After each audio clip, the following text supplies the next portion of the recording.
I want to share something interesting that happened this week to me. I was scheduled to have a conversation with a CEO, and the meeting didn't go exactly as planned.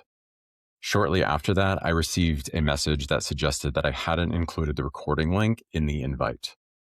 And my first reaction? Defensiveness. I could feel it immediately.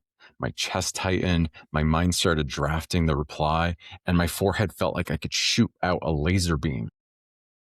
My first impulse was to prove him wrong.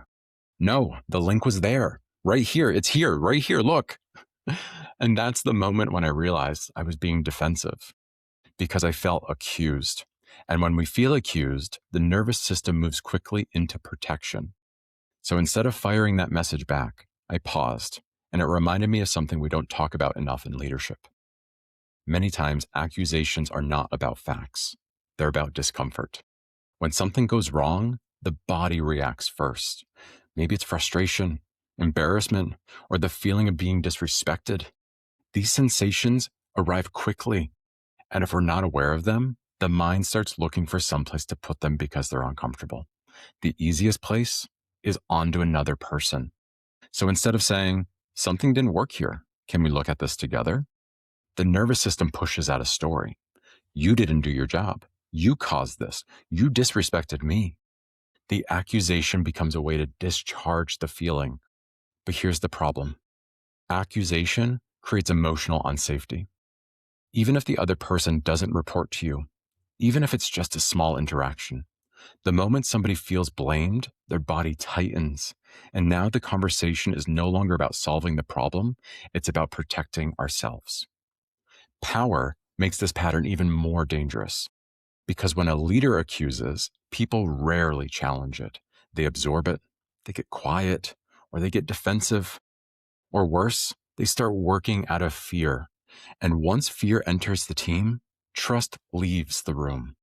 Not because leaders are bad people, but because they skipped an important step. They didn't pause long enough to own their reaction first. So here's a simple framework from nonviolent communication that can help here. Before speaking, ask yourself 4 simple questions.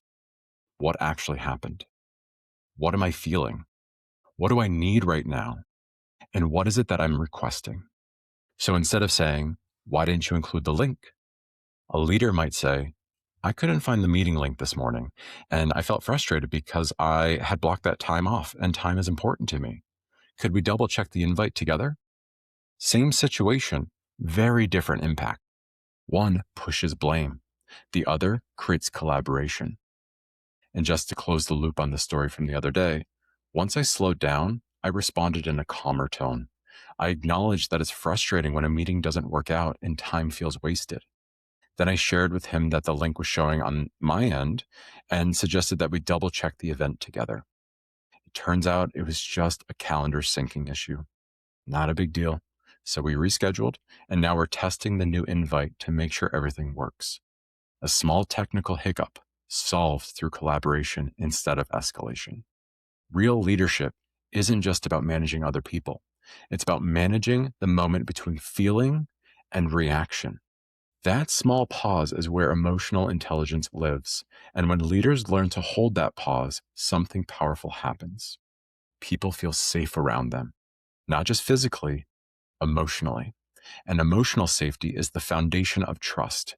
So the next time something goes wrong in a meeting, notice what your body does first. Before the accusation leaves your mouth, ask yourself, am I solving a problem or am I trying to get rid of a feeling?